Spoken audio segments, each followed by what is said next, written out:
You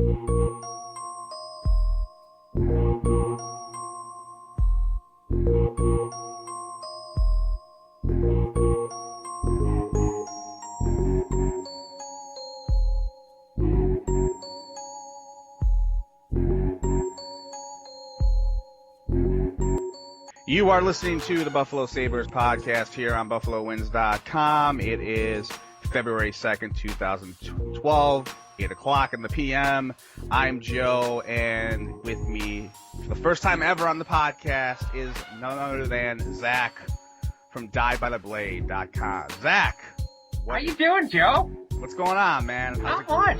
It's kind of nice, I guess, to have some Sabres talking. Yeah. I'm not sure. Yeah, definitely, man. I mean, it's better than what we had last week where we were trying to figure out if Jason Pominville, when's he going to get drafted on the All-Star roster, and that was kind of lame, and everyone was kind of... Hey, in all honesty, the only part of All-Star Weekend I actually watched was the draft. Oh. I care less about the All-Star game. Yeah, the All-Star games in general for all four major sports. I mean, the basketball one I can kind of get into, like for the dunk contest. It's a little creative, but everything else... Baseball, football, major indoor lacrosse probably. They're all terrible. They're just awful. Hey, at least the major indoor lacrosse one's in Buffalo this year. Is it in Buffalo? I did not know that. Wow. Yes. When is that happening? February 25th. Tickets are cheap. I'm sure. That's how many teams are? I have not. That's the one thing I've never gone to. Even though I'm a transplant in Queens, I've done a lot of sporting events in Buffalo. Every time I come back home, I always try to catch a Sabres or Bills game. I have never, ever been to a Bandits game before. It's hard. It's not hard to describe. It's like hockey on steroids. Because the players are going that much faster. It's amazing that and how fast the game actually is. If you've never been to a game, I highly suggest it. I've been a season ticket holder since '07. I've covered a handful of games up in the press box, and it is a blast. It is a party atmosphere. It's definitely different. Wow. Yeah, I've heard that it's like supposed to be like crazy, and like the PA announcer talks during the thing too, right? Doesn't he like announce? Yeah, the PA announcer leads chants and gets the fans going. There's constant music playing in the background, and if you thought Sabres fans were rowdy and nuts, heading down to Banditland and seeing First Niagara Center completely in orange and black, and everyone pretty much losing their mind for 60 minutes is a lot of fun. Wow, cool. I'm actually surprised they don't try that because we always hear people complain about the atmosphere at Sabres games. I'm surprised they haven't tried doing something along those lines, maybe like playing music, even though that would be horrible probably, but I do believe it is against NHL rules to play music. I think that's why you can't do it. Interesting. All right, cool, man. All right, so yeah, we wasted like 5 minutes. Let's get into the Sabres. All right, how are you feeling today? The All-Star break's over. They played, I think, 2 games? Yeah, they played 2 games. I keep thinking the New Jersey game was after, but it wasn't.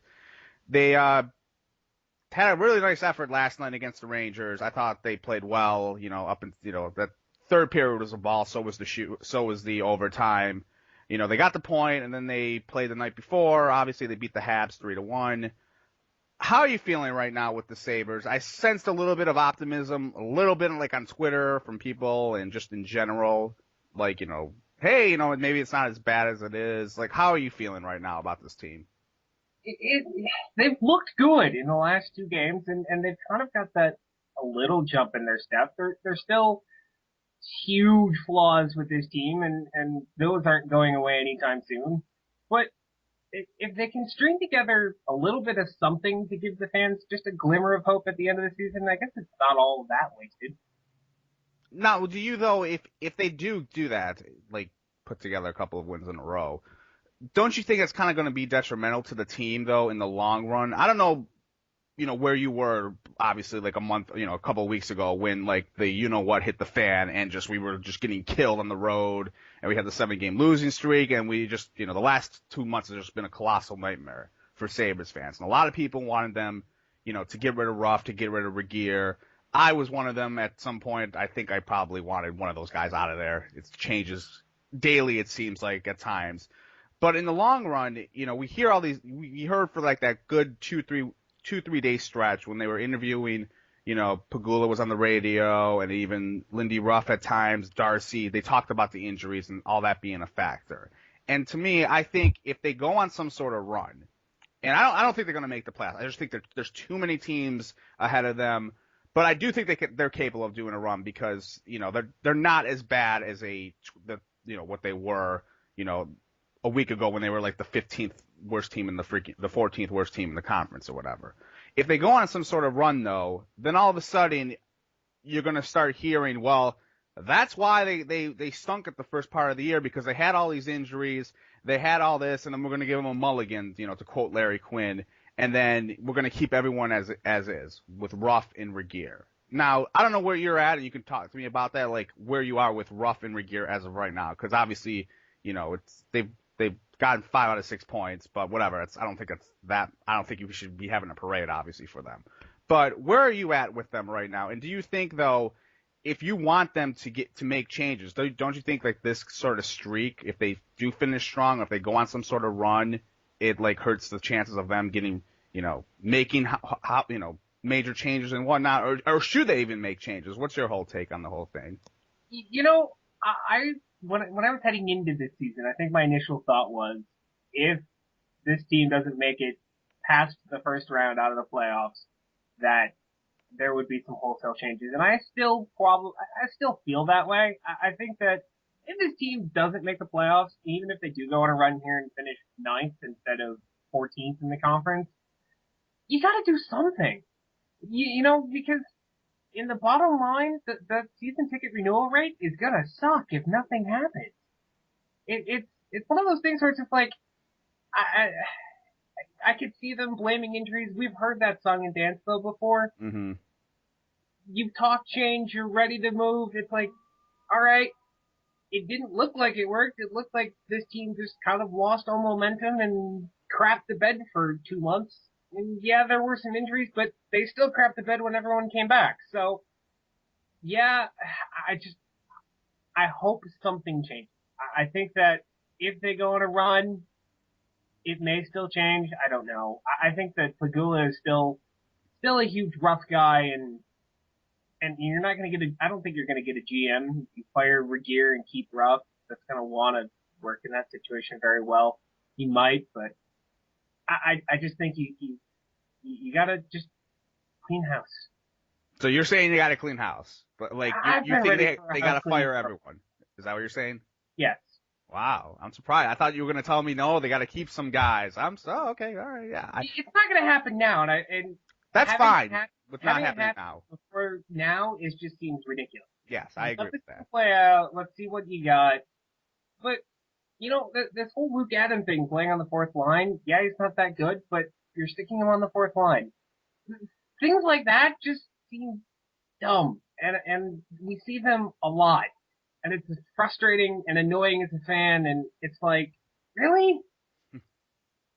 No, I agree with that. I think that goes to Lindy. I think Lindy, for the most part, has had, and I'm not saying this because of the record or whatever, has had one of the more curiously weird years that he's had since being the coach here. I mean, you go back to the constant line juggling, which he's always done, but like this year, it's just been obnoxious, to the point to where, like you said, Luke Adam was fine with Vanek and Palmerville at the start of the year, and then they throw him down to like the fourth line. And then you get Ville Leno, who, they start him at center, and then they don't realize that, maybe they should have told him when he started the contract, which, they all told us he's playing center, like, hey buddy, you're really playing center. Don't just say that now because we're about to give you a 6-year deal, and then they put him on wing, and then they were switching him, during that first 2 weeks all over the place. And I know Ville's not, he's been just useless for the most part, but that's not helping the situation.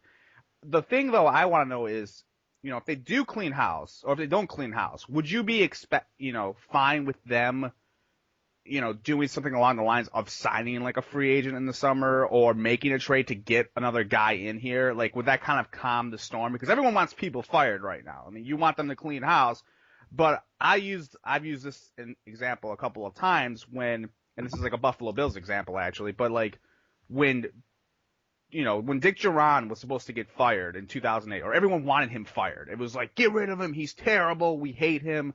Blah, blah, blah. They went from 5-1 to 7-9, blah, blah, blah. Everyone wanted him fired.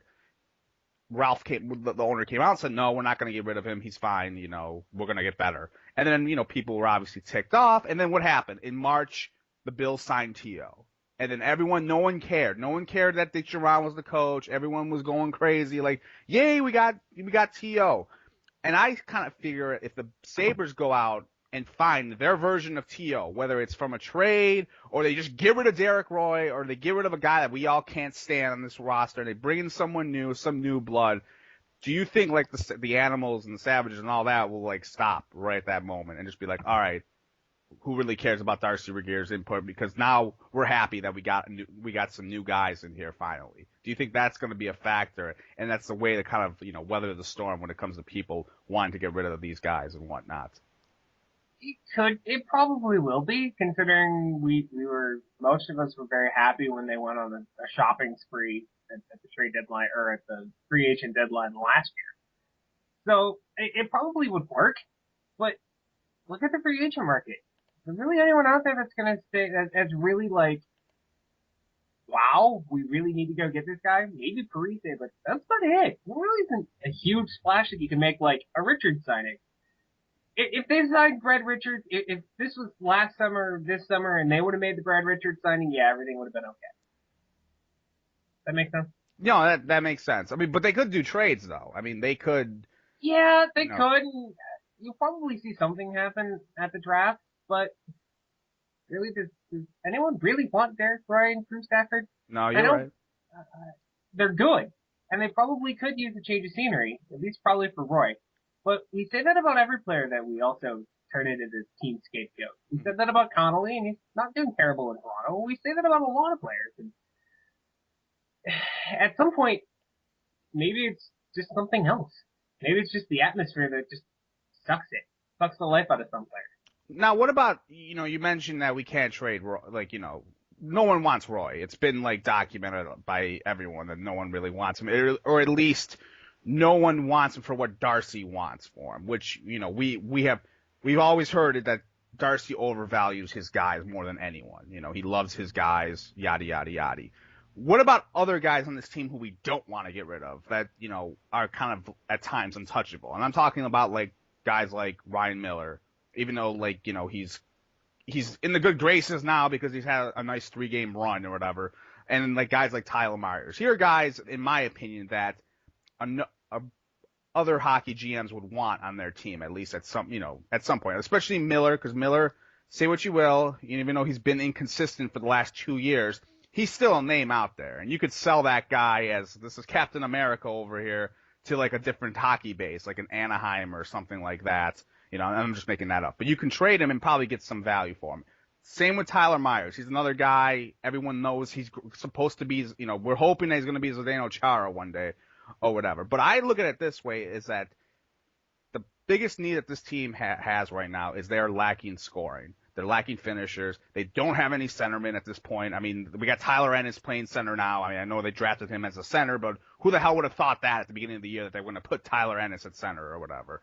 And I just want to ask you, when it comes to the untouchables on this roster, do you think there should be an untouchable list, or should they just be like, hey, if we're going to have to get, if you're going to have to play well and get better, you're going to have to get rid of some of these guys who, we like, and we're going to have to get rid of them because that's the only way you're going to get value, because you're not going to get anything for Derek Roy or Drew Stafford right now. What do you think of that? I don't think there's anyone that's quote-unquote untouchable. I'd be happy to part with anyone, but I think that certain contracts are going to run into issues. I don't necessarily think that you're going to get a huge top-line center for Tyler Myers anyways, especially when that extension kicks in, because that's a pretty big extension. But I think that if you want someone big, you're going to have to spend big. And unfortunately, that's going to come at the cost of someone you probably really want to keep on the team. But it also depends on how much you really want to shake things up. And it's like, no one's going to, unless you're packaging a whole boatload of crap and someone's going to say, okay, I'll give you something good for a boatload of crap, then okay. But yeah, if you want a top line center, you're gonna probably have to give up Myers. You may have to give up Miller, though I don't know if he's gonna bring in a top line center anymore. But it's gonna have to be something that you're gonna have to spend money in this case you have to spend money to make money.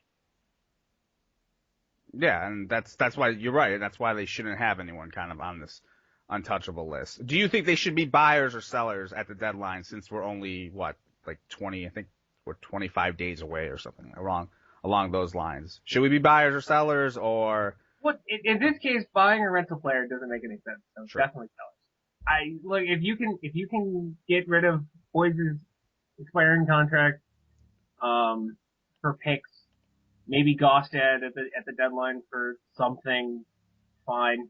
I'm happy with that. Get a bunch of picks together, make a good deal at the trade. That's fine with me.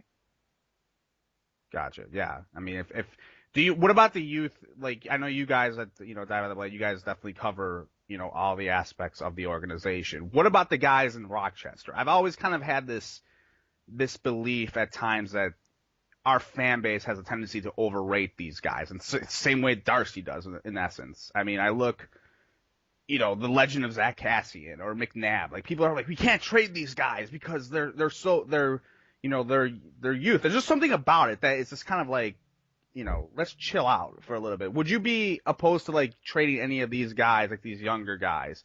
Because I look at it this way, and I'm not a scout, obviously. I don't know anything about prospects really, besides reading like, SabresProspects.com, or if you guys have something up at times. I don't give him much thought. And I just kind of look at Darcy as a whole, like what he's done in drafting. He's drafted, average to good guys when it comes to guys who have been able to develop over the years. But there's still a lot of guys that have just fallen flat on their faces who come up here. For every, Derek Roy, there's like an Eric Rasmussen. You know what I mean? And Derek Roy is pretty much the only center that Darcy and Lindy have ever developed over the years through their systems. Where are you as far as like the guys in Rochester? Like, should they try to deal some of these guys, you think, to get guys in return? Or are they like on the don't touch list too as well? Like, am I not giving Darcy enough credit that I should be when it comes to his system in Rochester? I think in years past you had players that looked good in Portland when they were playing in Portland, like Ennis and Gerby and Adam and Gragnani, but they're all now here. I don't think there's anyone really on the Amherst roster that screams out to me that says, no, we must keep him, he must stay. I think that I think everyone's available. I really do. I think everyone on the Sabres roster, everyone on the Amherst roster, if it has to be done to get the deal done and it still works for you, go ahead and spend it. Because especially with someone that is in Rochester, we as you said, we've seen a lot of players who looked good in the AHL, that came up in the NHL and just looked like crap.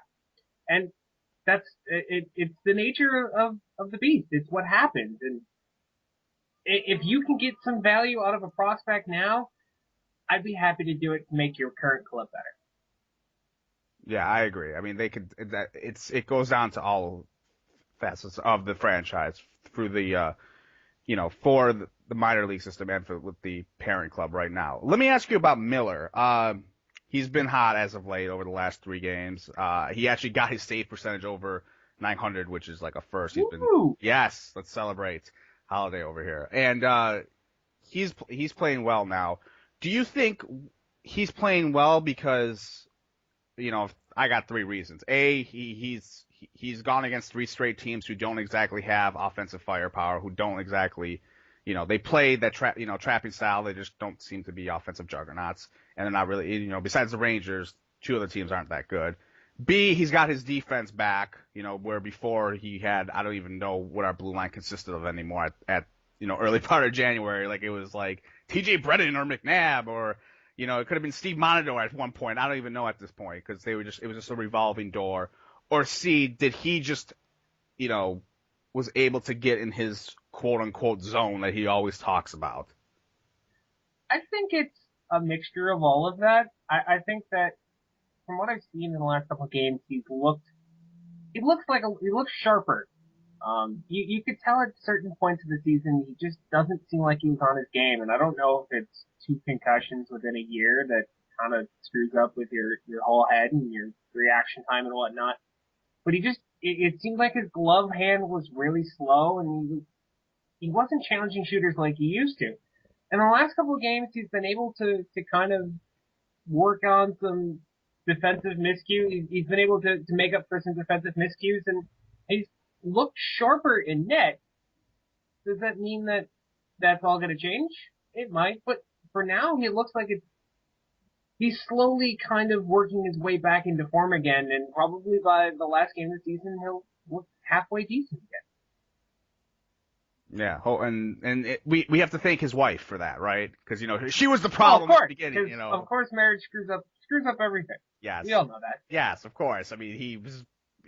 Let's not. Oh God, I could go on another tangent about that. But yes, let's forget that when he became the greatest goalie on the planet in 2010, he was dating this girl. But yeah, marriage. Anyway, yeah, that was a tangent. But yeah, he's been playing better as of late. I hope that's really the only way I think the Sabres make any sort of run. I don't believe in their offensive firepower at all. I don't believe in Derek Roy. I don't believe in Drew Stafford. I didn't really believe in them last year all that much, even though they had their moments. They just didn't believe. I think I put a little bit of faith into Roy. I didn't have any faith into Stafford just because of his contract here. Mm-hmm. If you look at the stats, it kind of speaks for himself. So. Yeah, I don't have much faith in Drew Stafford. Yeah, I don't even know what happened to Stafford this year. I mean, he admit he got a contract. That's it? You just think he got a contract and Stafford's 2 best seasons come on contract years. That's not a coincidence. It really can't be, can it?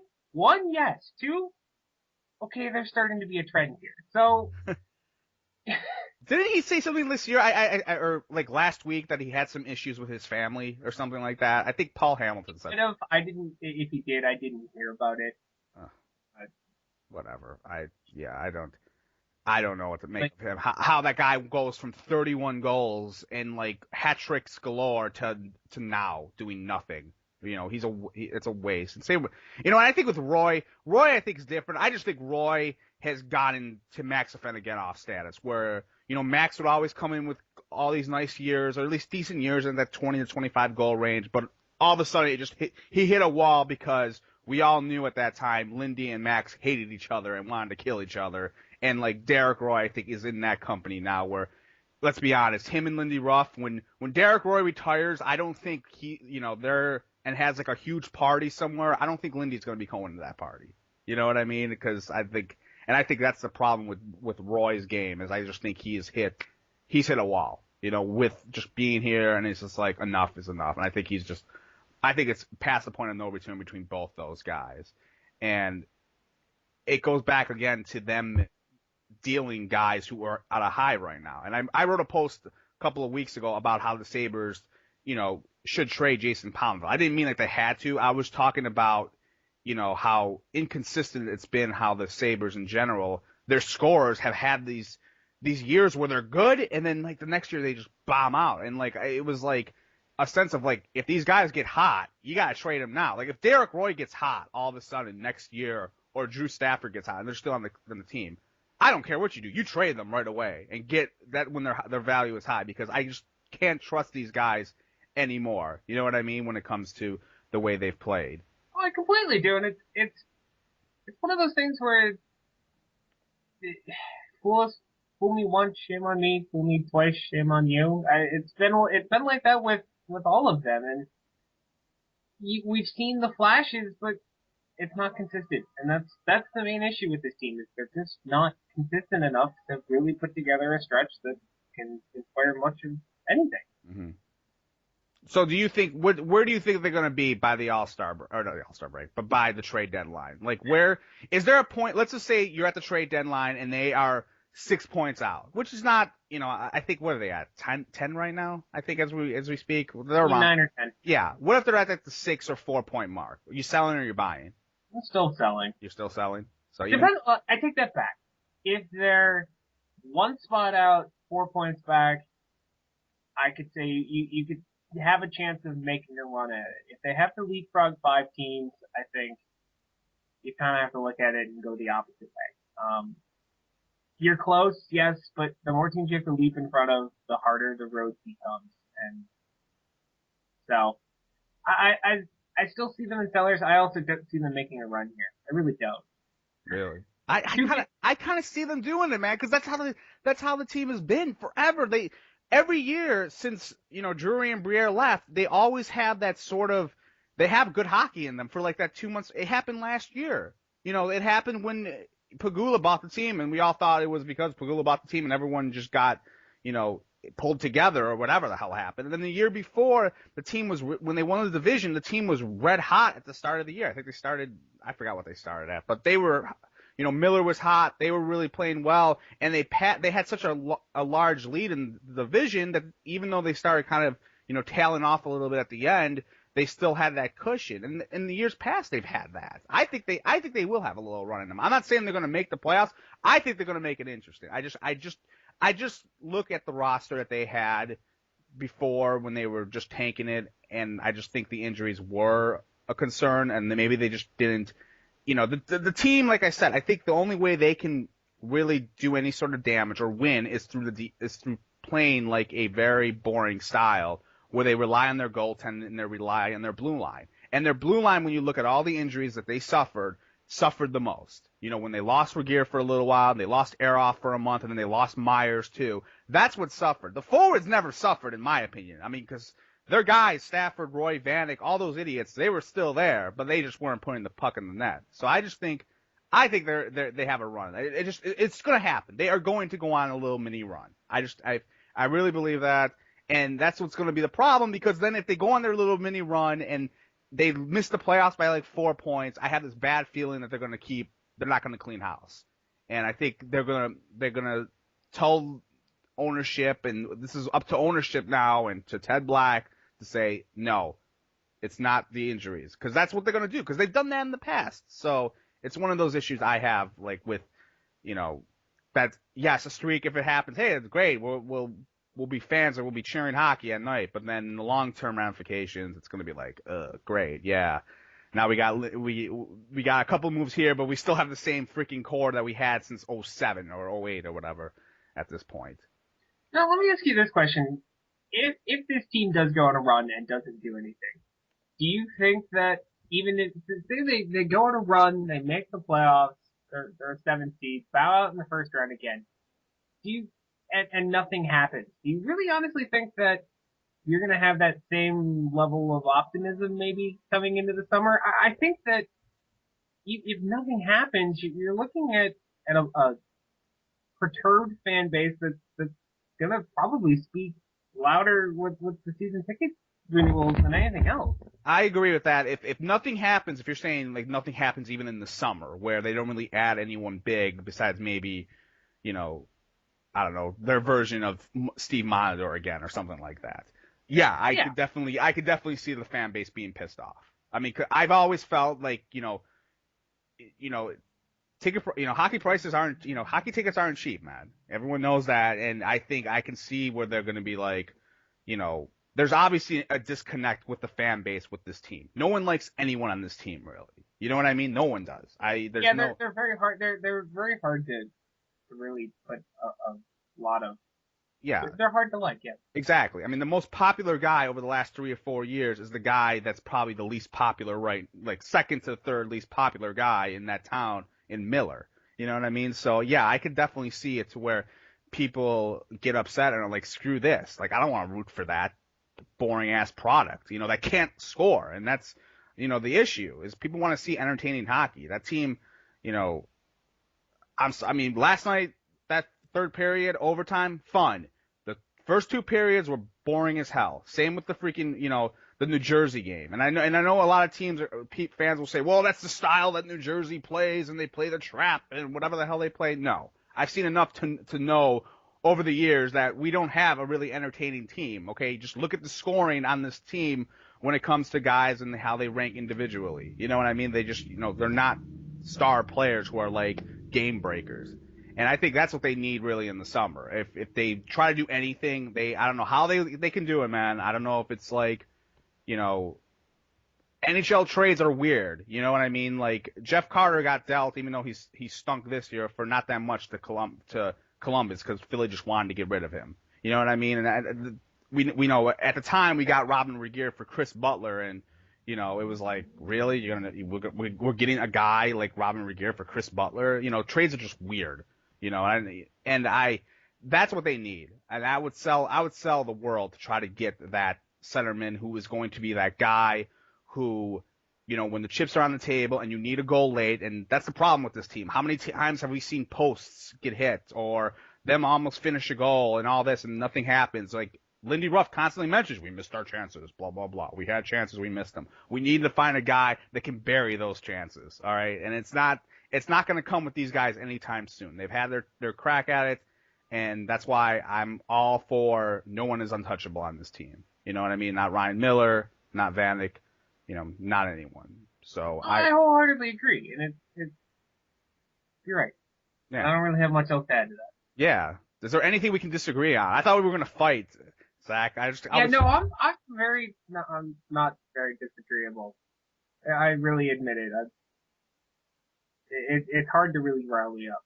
Yeah, it is. it's the one thing I want to know, and this is the thing, and I've talked about this before and I've written about it, is how much if they end up cleaning house at some point, and, you know, I haven't heard anything. I don't know if Darcy is in trouble. Like, I know they're not going to fire anyone now, but, you know, in the off season, how much does a guy like Lindy have, you know, an impact on this roster? Because people act like, if we took the pulse of a poll right now on your side or my side, and we said, hey, who do you like more? Who do you want fired first? Darcy or Lindy? Lindy's going to run away with that. Like, 80% of the vote is going to go to Lindy. And I find it funny and weird or strange, whatever you want to call it, because, you know, just because his mannerisms, Lindy's a passionate guy, and we've seen him for 30 years, really, with, you know, growing from a player, you know, to being the captain and then coming back later and being the coach. And we like him because he's emotional, whereas Darcy Regehr is like, you know, half the time he looks like when he does an interview, he just woke up from a coma. You know what I mean? Because he doesn't really say, you know, he's just not emotional. But how much of a say does Darcy have on this roster? Because Lindy have on this roster because it's Lindy Ruff. He's a guy that's, you know, he ain't going nowhere. We all have a huge amount of respect for him. Sometimes I think fans forget, like, don't think he has a say in it. Like, they think like he goes home in the off season and is like, okay, Darcy, you know, go find us some players. I'll see you in September. You know, I'm going to go play golf now. You know, how much do you think he has a say in, like, the players that eventually the Sabres ended up signing? I'm sure he has a huge say. I would say probably about 20% of the decision making comes from Lindy Ruff, if that makes sense. So it's a say. In all honesty, Darcy's the one that's going to get the deal done and the numbers right. But if Lindy Ruff doesn't like a guy or really likes a guy, I'm sure that they heed to that warning. You know what I mean? And it's like, you would hope that both Lindy and Darcy would find players that would work well in the system. And it always seems like you always hear players say, yeah, well, we didn't play well in the system. And it always seems to shut players down. So you would hope you could find that Lindy would have that input to say, yeah, I don't know if he's going to fit. He might fit. I would hope he'd have that say. Because what the hell would be the point of coaching a team if you just were handed a bunch of players that didn't work for you? Yeah, exactly. Let me ask you this, and this is the last question on the Sabres, unless you want to, you know, if something comes to your head. Like we keep saying, trade deadline's coming up. Who on this roster will be gone by the deadline? That is a good question. Paul Gausted. Everyone thinks Paul Gausted. And it's not. I mean, I agree with that. I think that you're not going to get a big splash with Royer Stafford. Nobody's really going to want. I mean, you might get to see Brad Boyes, but I think there are a lot of teams that could use Paul Gausted. Maybe a team like San Jose. I know I read a post on our network about how they were really interested in Gossett.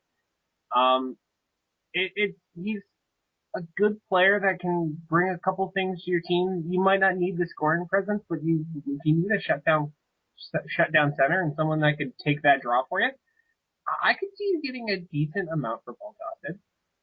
Yeah, I could definitely see him going because of his expiring deal. I can definitely see Roy gone. I I think can't.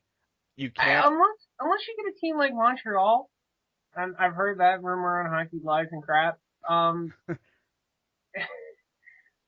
Really, I just think it's to the point to where Lindy hates Derek Roy's guts, and I think it's now like F this, get rid of him.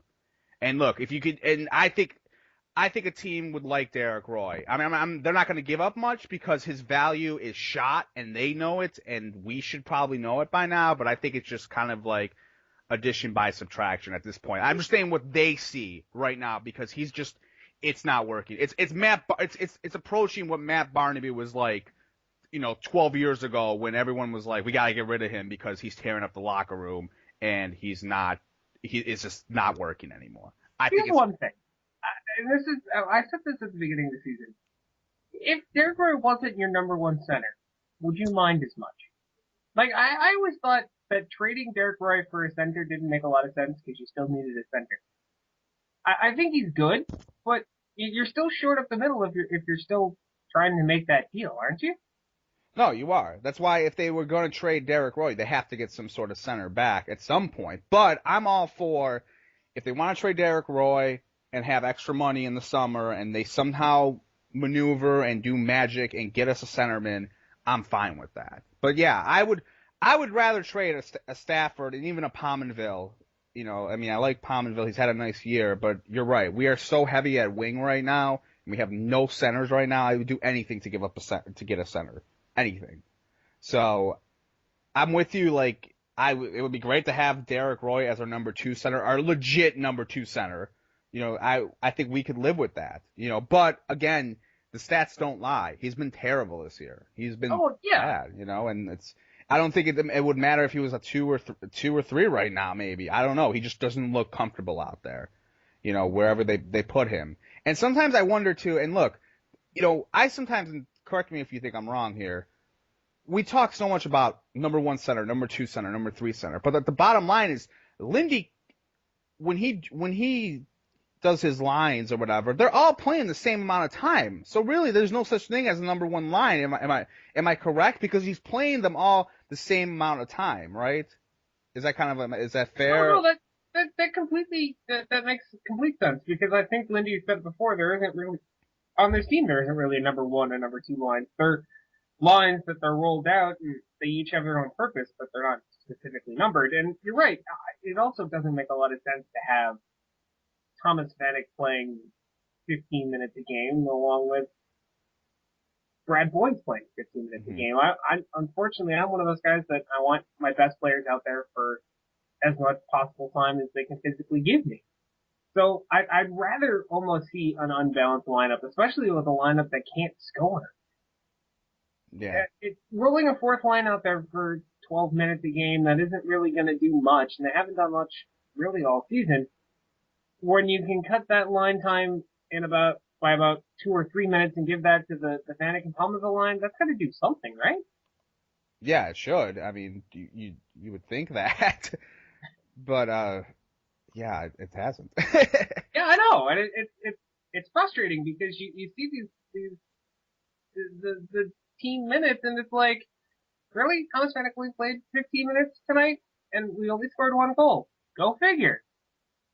Yeah, I don't know what his thought process is in that. Sometimes I think like the 05-07 teams, like that 2-year stretch was the worst thing that could happen to Lindy and Darcy at times because they keep trying to recreate that where, Lindy's like, oh, we have the same 4 lines that we had in 06. We're going to roll them all the same, and Darcy's like, oh yeah, let's have a finesse team and try to have guys, who can score 15 to 25 goals on from lines 1 through 3 or whatever. But, when they don't have the puck and they're not scoring, they're kind of useless because they don't do anything else when it comes to like forechecking and that sort of stuff. I don't know, but yeah, I think you and I are in agreement. They're in a mess, and I'm not buying this little streak that they've gone on with 5 points in 6 nights. And are you buying it or no? No, No, I'm not buying it one day. All right, we're not buying. You couldn't score a goal against the top team in the league. You only got a point. Yeah. If they beat them handedly, 3 or 4 goals, I still wouldn't be sold. Yeah, definitely. I'm not sold either. All right, so I just wanted to kind of touch a little bit, transitioning from hockey, but still in the same area code, 716. I don't know. I kind of find the hotel gate with Tom Brady a little interesting, and I think it does hit home with both of us, even with, talking Sabres a little bit, because, it was only a month ago where, Leopold from Toronto didn't exactly like his view from the hotel room. What's your whole take on this whole Tom Brady thing? Was it a big deal? Were you pissed off? Do you want to go open up your own hotel to prove that Tom Brady, he's wrong and we have the greatest hotels ever? What's your take on this whole thing? No, and no. It is really, we're spending news time on this. It seems ridiculous. Who cares? I know that I know that Buffalo's not great, and I know people's sentiment that I can make fun of Buffalo, but you can't. Mm-hmm. But every once in a while, you just kind of have to look at it and go, whatever. He's from Boston. Who cares? He has a nice lifestyle. Yeah, the hotels probably, there aren't a lot of good ones, but in all honesty, they work for Buffalo. The Hyatt is nice. The Avant is nice. It's just, really, don't we have more important things to worry about and complain about? I agree. Do you think it was a media thing more than, I don't know. Come on. I think, but I'm to the point now, and I wrote about this yesterday, where I think not that many people, I'm talking about Joe Schmo on the streets in Buffalo, who's working at either Lenova's, or they're working at the bar, or they're just, whatever. I think Joe Schmo is annoyed because it's Tom Brady. You think so? I don't even think people are that annoyed. I think it's more or less like people in high positions in the media are saying are like, look what he's doing, look what he's saying, look, let's write about this, and then all of a sudden people are like, let's just talk, junk or whatever. I don't even think, how could you be upset? I just don't, I think it's to the point to where, how many times a month or year does this happen where an athlete that doesn't live in Buffalo says something bad about the city? It happens all the freaking time. And I've grown to be like, okay, whatever. And I think sometimes people in the media, they keep pretending like, oh my God, look what this guy said about us. Even though it was a throwaway comment. And Tom Brady, come on. Tom Brady is like the nicest guy ever. Okay? He's like a humanitarian for crap's sake. When his leg got destroyed 2 years ago, instead of he was rehabbing, and at night he was going to soup kitchens in freaking Boston serving to the freaking poor people soup and crackers. All right?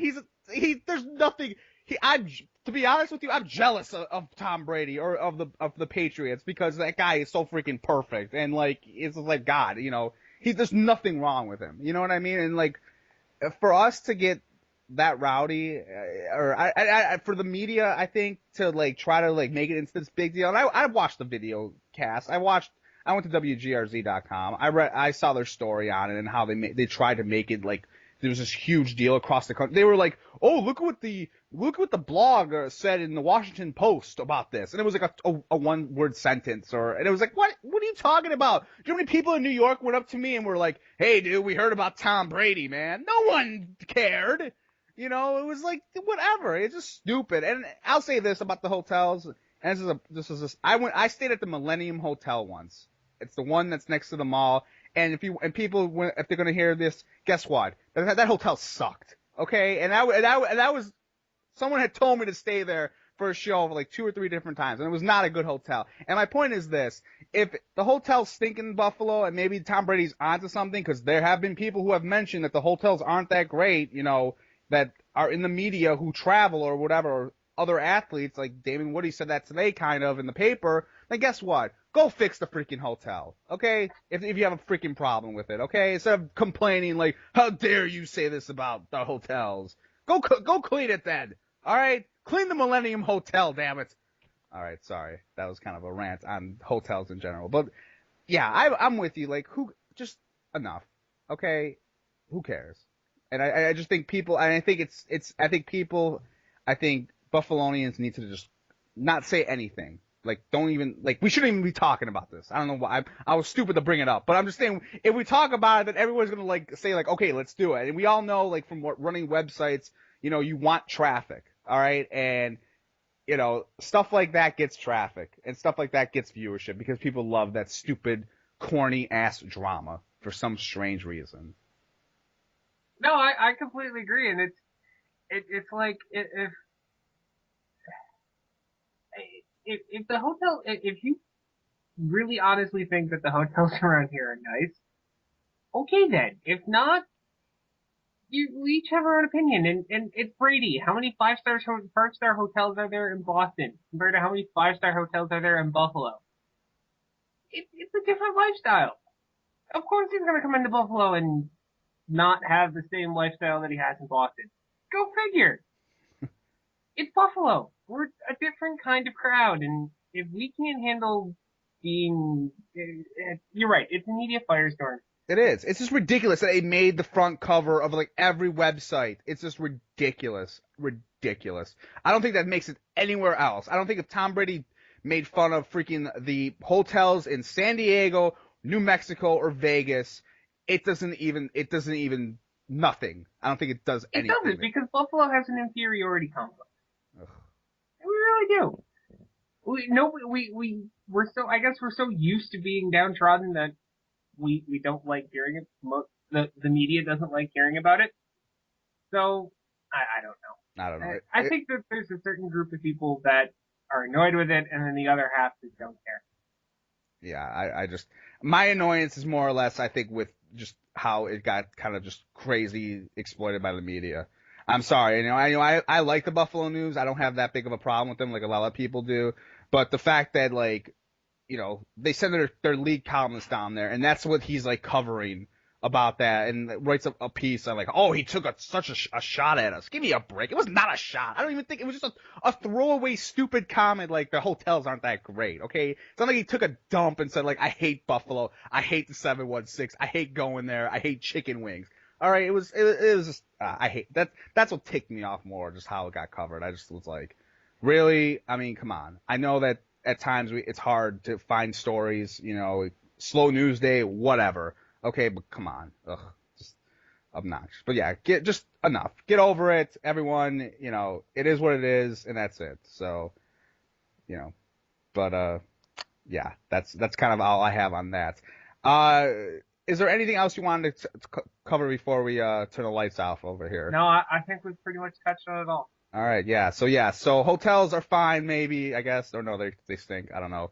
And the Sabres need to sell and need to blow this whole thing up. Is that kind of like the mainstay of this podcast we just had? Like, yes, I would not have a problem if they blew the whole thing up. Okay, yes, blow the whole thing up. All right, I agree with that wholeheartedly. All right, cool, man. Well, thank you for coming on the podcast, man. Where can we find you? Are you on? Do you have your own handle on Twitter, or is it just a Die By No, the Blade? I'm the one running the Die By the Blade Twitter, so you can find me there. You can find us at Die By the Blade, or other places. I write everywhere a little bit, so. You're popular. I'm not. You can follow me at Joe at Buffalo Wins, and that's it. Okay. All right. So for Zach from Die By the Blade, make sure you check out his site. I'm Joe. It's February, Super Bowl week, and hopefully, if we do another cast again, the Sabres will have new players, and Derek Roy will be gone, and so will a couple of other players. So with that, we are signing off.